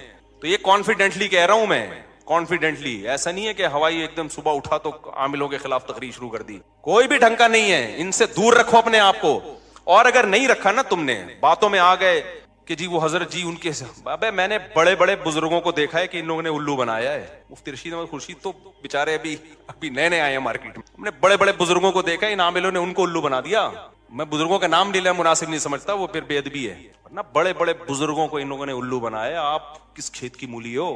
ہاں کانفیڈنس ہونا چاہیے انسان میں, ان کو سمجھنے کے لیے تھوڑا سا اعتماد ہونا چاہیے, پھر ان کا پتہ چلتا ہے. یہ بہت, اور یہ سعودی عرب کی مثالیں, اب امام کعبہ کو جن چڑیل بھوت, یہ منجن بہت ہم پہلے دیکھ چکے ہیں. میں نے بڑے بڑے بیوقوف دیکھے ہیں جو امام حرموں کے جا کے جن اتار رہے ہیں. وہ امام حرم کو بیوقوف بنا رہے ہوتے ہیں.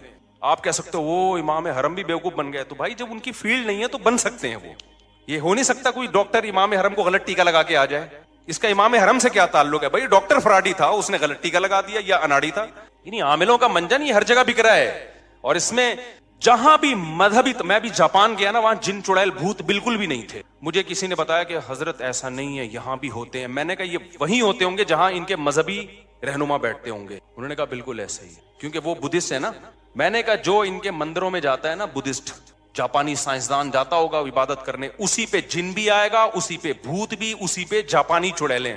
کیونکہ یہ منجن چڑیل بھوت کا جادو ٹونے کا مذہبی طبقے میں بکتا ہے, چاہے وہ عیسائی ہو, چاہے وہ مسلمان ہو, چاہے وہ ہندو ہو, چاہے وہ بدھسٹ ہو. جو مذہبی نہیں ہے نا, سیکولر لوگ ہیں, ان میں یہ منجن بکتا نہیں ہے. نہیں آ رہی میرا خیال ہے بات سمجھ میں, کیونکہ جادو بہرحال برحق ہے. اب چونکہ مذہبی لوگوں کو ہے کہ ہے, اب اس امکان کی بیس پہ کوئی بھی الو بنا دے.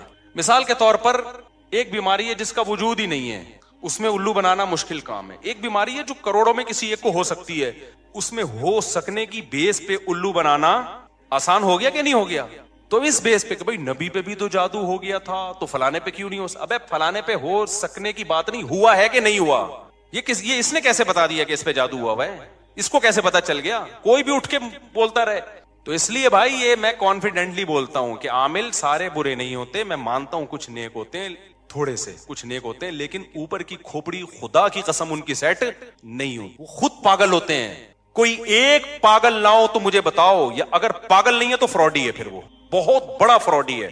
دیکھو جو چھوٹے فراڈی ہوتے ہیں ان کو پکڑنا آسان ہوتا ہے. کاش یہ بات آپ لوگوں کی سمجھ میں آ جائے. بڑے بڑے فراڈیوں کو پکڑنا بہت مشکل ہوتا ہے. اور مجھے حوالے نہ دیا کرو حضرت جی فلاں حضرت فلاں کے ہم بہت اعتقاد ہے، لیکن دین کے علم کے معاملے میں تقوی میں ہم ان پر اعتماد کرتے ہیں. عاملوں کے منجن میں ہم ان پہ اعتماد بولو نا نہیں کرتے. باقی جادو برحق ہے، جنات بھی آ سکتے ہیں، کروڑوں میں کسی ایک پہ آ جاتا ہے. تو اس کا علاج یہ ہے کہ سورہ فلق سورہ ناس پڑھ کے دم کرو، یا مسجد کے امام یا کسی نیک آدمی سے دم کرا لو. بس اس سے آگے بڑھنے کی کوشش کرو گے تو معاملہ پروگرام بڑھ جائے گا. وقتی طور پہ ٹھیک ہو جاؤ گے، پھر دوبارہ چڑیل آئے گی، پھر تمہاری نسلیں برباد ہو جائیں گی. فلیتے پلیتے، ایک دھاگا یہاں ایک یہاں پر فلیتا، اتنا عذاب میں مرو گے بھی سالے، اسی مصیبت میں مرو گے. تو فلیتوں پلیتوں سے جان نہیں نکلے گی تمہاری کبھی. ہمارے یار اللہ نے اتنے ہمیں اولادیں دی ہیں، ہمارے گھر میں بچے بیمار بھی ہوتے ہیں، صحت بھی ہوتی ہے. ہم نے تو کبھی نہ کوئی فلیتا نہ کوئی پلیتا نہ کسی عامل نہ میں نے تو عاملوں کو چیلنج کیے، تیرے باپ میں دم میں تو آ یار، 2-4 چڑیل بھوت ہمارے گھر بھی بھیجنا. یہ منجن انہی لوگوں کو بکتا ہے جو ان لوگوں کو مانتے ہیں.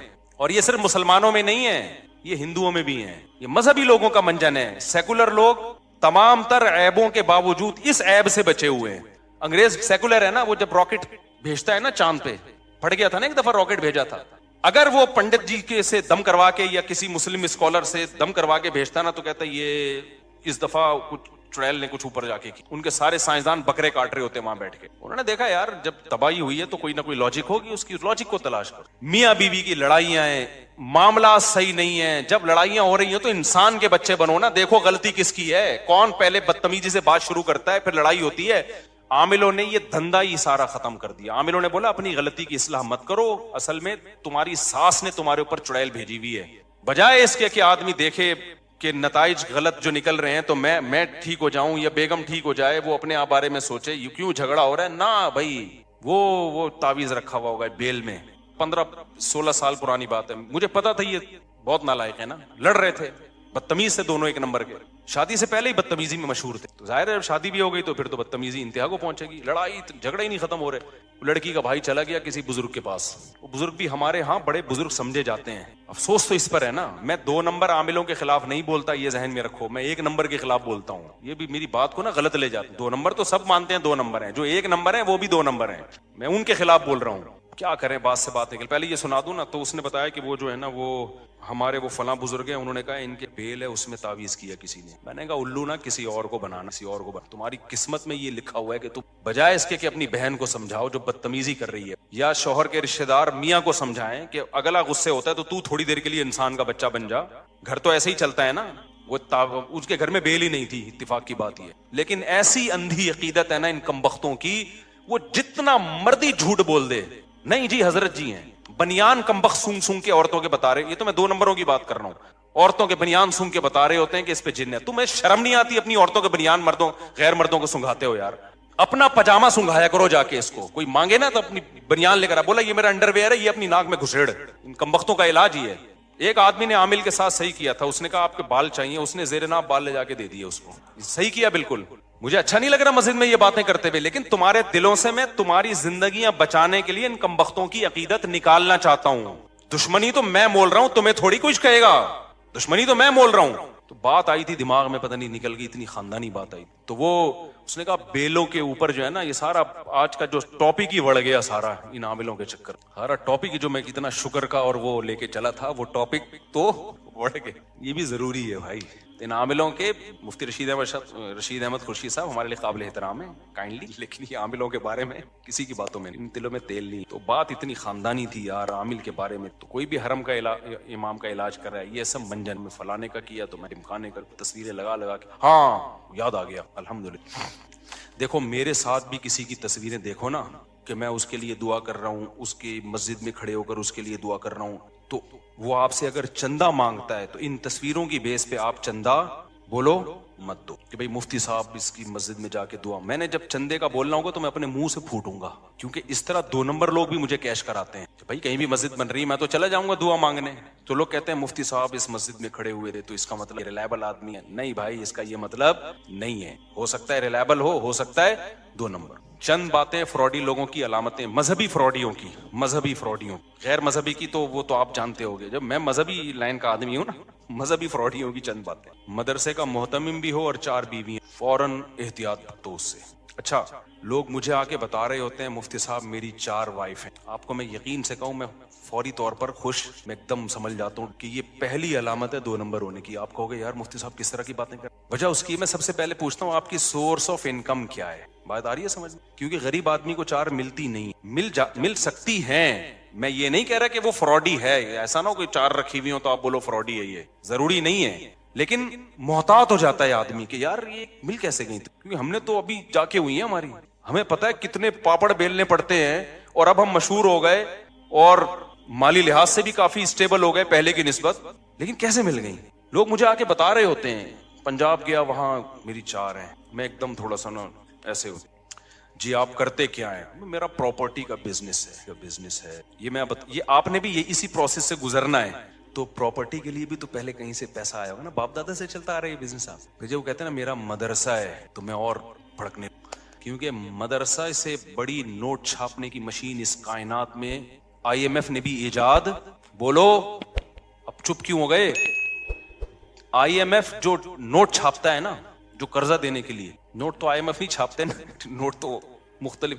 امریکہ سمجھ لو آپ, سب سے زیادہ دنیا میں ڈالر چل رہا ہے نا, امریکہ کے پاس بھی ڈالر چھاپنے کی ایسی مشین نہیں ہے جیسی مدرسہ اور یتیم خانہ اور یہ ٹرسٹ, فاؤنڈیشن, ٹرسٹ جتنے بھی ہیں, چاہے کوئی بھی ٹرسٹ, اس سے بہتر نوٹ چھاپنے کی مشین اس کائنات میں آج تک کسی نے ایجاد بولو نہیں کی. بات آ رہی ہے سمجھ میں. آپ کہہ سکتے ہیں میں مدرسوں کے خلاف ہوں, نہ میں 4 شادیوں والوں کے خلاف ہوں, نہ میں مدرسے کے خلاف ہوں. میں کہہ رہا ہوں جب یہ دونوں چیزیں جمع ہو جائیں تو کان بہرحال کھڑے ہو جاتے ہیں. پھر آپ پر لازم ہے کہ آپ تحقیق کریں گھس کے, کہ کائنڈلی ذرا آپ ایکسپلین کر سکتے ہیں کہ مدرسہ کا جو آپ کا پیسہ آتا ہے, کیا آپ کے پاس کوئی آڈٹ کا سسٹم ہے, کہاں سے آتا ہے, کہاں خرچ ہوتا ہے, ٹیچروں کی تنخواہیں, تو ذرا آپ بتا سکتے ہیں. 2 نمبر آدمی یہیں پہ آ کے کیا ہو جاتا ہے, بولو الجھ جاتا. کیا بتائیں یار, چند سال پرانی بات ہے, کسی طرح ایک صاحب آئے اور مجھے کہنے لگے کہ ٹوپی داڑھی, مفتی صاحب میری بھی 4 ہیں, آپ ذرا میں ایک دم ہوشیار ہوں. میں ڈر گیا تھوڑا سا, میں نے نہیں کہا کہ 2 نمبر ہے, میں نے کہا آپ کی 4 ہیں. اوپر سے میں نے کہا بڑی خوشی ہوئی نا سن کے, میں نے کہا یار یہ بندہ, کیونکہ یہ مجھے کیش کرانے کے لیے آیا تھا, تو میں نے پوچھا آپ کرتے ہیں کیا, انہوں نے کہا میرا مدرسہ ہے. میں نے کہا 2 علامتیں تو جمع. ابھی بھی یقین نہیں ہے, یہ خوب سمجھ لو, بعض مدارس کے محتمم ہیں 1 نمبر ہیں, بیویاں بھی 4 ہیں, وہ 1 نمبر ہے. یہ مطلب ہرگز نہیں ہے کہ کوئی مدرسے کا محتمم 4 شادیاں کر لے تو وہ 2 نمبر ہے. نہ, میں تو احتیاط کا حکم دے رہا ہوں آپ کو. ایسے میں نے دیکھے ہیں, میں ملا بھی ہوں, مدرسہ چلا رہے ہیں, بہت 1 نمبر لوگ ہیں, متقی ہیں, پرہیزگار ہیں, چندے کا ایک پائی کا حساب ہے, اور ان کا اپنا بزنس بھی ہے, یا غریب ہیں, ان کو غریب لڑکیاں نے ان سے شادی کر لی. ایسا پاسبل ہے, کسی پہ الزام لگانا مقصد بولو نہیں. لیکن جب میرے سے کوئی معاملہ کرے گا تو پھر تو مجھے حق ہے نا کہ میں گھسوں تحقیق میں. تو آ کے ملے جی میری 4 ہیں, کموری میں 4 مل کیسے گئی. تو میں نے کہا آپ کرتے کیا, انہوں نے کہا مدرسے کا. میں نے کہا بھائی فراڈی ہونے کی دوسری علامت بھی بولو. میں نے پھر باتوں میں پوچھا, میں نے کہا وہ کہتے ہیں میرا پراپرٹی کا بزنس ہوگا, لیکن مجھے یقین نہیں تھا بھائی ہو سکتا ہے 1 نمبر آدمی ہو. تیسری چیز جب باتوں میں پتہ چلی کہ میں عملیات بھی, اور میں دبئی اور سعودی عرب میں ہمارے بندے جاتے ہیں اربوں کے جن نکالنے کے لیے. میرے ساتھ ساتھی بیٹھے ہوئے تھے, میں نے کہا تورات, انجیل, قرآن پاک اور زبور 4 کتابوں پہ ہاتھ رکھ کے قسم اٹھا کے کہنے کے لیے تیار ہوں کہ یہ بندہ 100% 2 نمبر ہے, یہ حلال نہیں کما رہا, یہ مدرسے کا پیسہ بھی مارتا ہوگا دبا کے, لیکن میں نے اناؤنس نہیں کیا اس کے بارے میں. چند دنوں کے بعد اس کے ساتھ جب کہیں میری ایسے نیٹ پہ تصویریں وائرل نہیں, کسی کے پاس گئی تو ایک بڑے مفتی ہیں کراچی کے, ان کا فون آیا, مفتی صاحب یہ بندہ بہت بڑا فراڈی ہے, آپ کس کے ساتھ گھوم رہے ہو. میرا خیال ہے مفتی صاحب یہ بہت کرپٹ آدمی ہے, بدنام زمانہ ہے. میں نے کہا ہم نے تو پہلے ہی 4 کتابوں پہ ہاتھ رکھ کے قسم اٹھانے کی قسم اٹھا لی تھی. پھر ایک اور بندے کا فون آیا, مفتی صاحب اس کے ساتھ مالی لین دین. بولو, یہ میں کیوں مثالیں دے رہا ہوں کہ جو شریعت کا فلسفہ ہے وہ اپنی جگہ ہے، لیکن معاملات کیا ہیں؟ دیکھو ہمیں کسی سے بدگمان ہونے کی اجازت نہیں ہے، لیکن جب کسی مدرسے میں چندہ دے رہے ہو آپ تو یہ تو پیسے کا معاملہ ہو گیا نا، پھر بدگمان ہونا فرض ہے۔ سمجھ میں آ رہی ہے بات کہ نہیں آ رہی ہے؟ آپ جب زکوٰۃ دے رہے ہو، پیسہ دے رہے ہو، تو بھائی پھر محتمم صاحب آپ کے پاس اتنا پیسہ کہاں سے آیا ہے؟ ہاں ہر ایک نہ آ کے پوچھے، محلے والے پوچھ سکتے ہیں، محتمم کے ذمے بتائے بھائی میرا یہ بزنس الگ ہے اور مدرسے کا حساب کتاب کیا ہے، الگ ہے۔ اور یہ بھی یاد رکھو یہ غیر قانونی ہے کہ ایک ہی آدمی کے ہاتھ میں سارا حساب کتاب ہو۔ دنیا میں کوئی ٹرسٹ، کوئی فاؤنڈیشن ایسی نہیں ہے جس میں ایک آدمی ون مین شو، یہ اللیگل ہے۔ ایک صاحب گئے مولوی صاحب باہر ملکوں میں چندہ مانگ رہے ہیں، مجھے کسی نے کہا کہ آپ کے جاننے والے ہیں، آپ کا نام، میں نے کہا میں نہیں جانتا بھائی کسی کو، تو کہہ رہے یار یہ تو کہہ رہے اتنی بیوہ، میں نے کہا بھائی یہ تو اللیگل کام ہے۔ ٹرسٹ جب بنتے ہیں 10-11 آدمی ہوتے ہیں، ان کو پتا ہوتا ہے کہاں سے پیسہ آ رہا ہے، ان 10-11 کو آپ کو اعتماد میں لینا پڑتا ہے۔ اگر کوئی مدرسے کا محتمم ایسا ہے ادھر سے پیسہ آ رہا ہے اسی محتمم کی جیب سے نکل کے جا رہا ہے، کوئی پوچھنے والا ہی نہیں ہے، تو بس بدگمان ہونے کے لیے اتنا کافی ہے۔ اس سے زیادہ ڈیٹیل میں بولو ہم تم سر پہ چڑھ کے تھوڑی دیکھیں گے کیا کر رہا ہے تو۔ پوری ٹیم ہوتی ہے، کوئی ٹرسٹ ہوتا ہے، رجسٹریشن ہوتی ہے اس کی۔ دیکھو مسجد میں جب پیسہ آتا ہے تو کمیٹی ہوتی ہے نا، اگر صدر یہاں سے پیسہ لے یوں جیب میں رکھے اور ایک پنکھا لا کے لگا دے، پھر وہاں سے 1 کروڑ روپے لیے ادھر جیب میں رکھے اور جا کے ایک ٹائلیں لگا دیں، تو باقی کمیٹی پوچھے گی نا کہ کیا کر رہے ہو بھائی، ہمیں کیوں نہیں بتا رہے؟ حق بنتا ہے کہ نہیں بنتا؟ تو مدرسے میں بھی یہی حق بنتا ہے، ٹرسٹوں میں بھی یہی حق بنتا ہے۔ تو یہ پوری دنیا میں ایک لا ہے اور یہ شریعت کے بالکل مطابق لا ہے، اس لا کو فالو کرنا پڑے گا۔ ون مین شو جہاں بھی چل رہا ہے، شریعت آپ کو مالی معاملات میں بدگمان ہونے کی اجازت نہیں بلکہ حکم دیتی ہے، خاص طور پہ زکوٰۃ، صدقے اور خیرات کے معاملات میں۔ ہاں کسی کو پرسنلی کسی پہ ذاتی اعتماد ہے، وہ پھر ان دونوں کا آپس کا معاملہ ہے۔ آپ پہ کسی کو بہت زیادہ ٹرسٹ ہے کہ بھائی یہ بندہ ایک نمبر ہے، تو آپ کو آگے پیسے پکڑا دیتا ہے، آپ کسی غریب کو دیتے نہیں، یہ آپ کا آپس کا معاملہ ہے۔ کسی کو بھی کسی پہ ٹرسٹ ہو سکتا ہے۔ جہاں کھلے عام چندے ہوں گے نا، کھلے عام کوئی ٹرسٹ چل رہے ہیں، ادارے چل رہے ہیں، وہاں پر ایک شخص کے ہاتھ میں معاملہ نہیں ہو سکتا۔ سمجھتے ہو کہ نہیں سمجھتے؟ ہماری مسجد میں 15 سال پرانی بات ہے، ایک ڈبہ لگا ہوا تھا چندے کا، لوگ جا جا کے پیسے ڈال